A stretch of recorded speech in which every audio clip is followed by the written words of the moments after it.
Hi, my name is Robin, and this is my journey of faith. I grew up in a Jewish home in upstate New York. It was a conservative Jewish home. I went to synagogue every week, went to Shabbat school, and being Jewish was very important to me. I was also taught that we as Jews were different than everybody else, and that I should never believe in Jesus because Jesus was not for us. That, in fact, many of the bad things done were done in His name. Things like the Holocaust, the pogroms, the Crusades, the Inquisitions. And so I grew up with a real hatred toward Jesus and towards Christians, Christianity. When I walked by a church, I would want to spit on it. I was pretty angry. I went to college and pursued my bachelor's degree in music, and there was a girl in the dorm next to me, and she told me that Jesus was the Jewish Messiah. I told her a few things, and I won't repeat them here now, but she told me that it really was a Jewish thing to believe in Jesus, and I got mad at her. And then I asked her a question. I said, "Are you going to tell me I'm going to hell if I don't believe in Jesus?" And she said, "Yes." Well, that really ticked me off. And so I told her to leave me alone, and as I was walking out of the room, she said, "I'm going to pray for you." I said, "Don't pray for me. I don't want your prayers."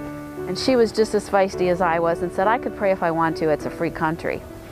So she began to pray for me, and I actually prayed to God also, and I started to pray, "God of Abraham, Isaac, and Jacob, please show me the truth, but please let it not be Jesus." So God answered my prayer, and there were several things that happened. I'll just tell you a couple. In an English class, we had to pick a subject out of a hat to write for our term paper, and I picked a subject that read, "How We Got the Devil." This paper was going to force me to read the Bible, and so I went out looking for the Jewish scriptures, just the Old Testament, and I couldn't find one. It always had the New Testament. I was not going to buy one. Well, then the Gideons came to our campus one day, and they handed out these little green New Testaments. And after I yelled at one Gideon and told him I wasn't interested, after a class, I changed my mind and I went out to a different Gideon, and I took a little green New Testament and I went into my dorm room and I began to read Matthew. And I was amazed at the Jewishness of Matthew, and I began to wonder why it was that I didn't believe in him. And then there was a man that came to our campus who was an atheist, and he sought to disprove Christianity, and in the process became a believer in Jesus. His name was Josh McDowell. And after hearing him speak, I knew that it was true. I knew that it would have taken more faith for me to believe that Jesus was not the Messiah than to believe that he was.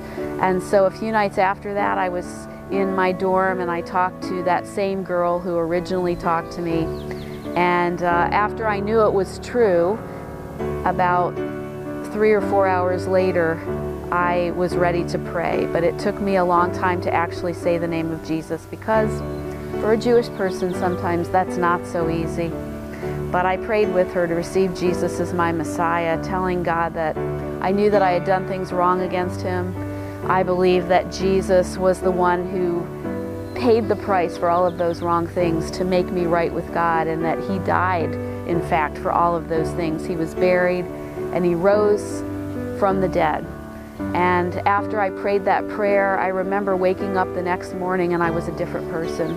There was love, joy, and peace inside of me, and I knew that God had dramatically changed my life. And I want to encourage you, if you are seek the truth. There is truth. And if you want to know, ask God to show you the truth, because he will. He says, "If you seek me, you will find me." And I would not go back for anything in the world. I know that God is with me. He's my best friend, and I'm never alone. And in this world that we live, where we can be so isolated, it's good to know that there's a God who loves you and who cares about you. So I encourage you, just ask him to show you. And take a look at the New Testament, take a look at the Old Testament. It has words of life. Thank you.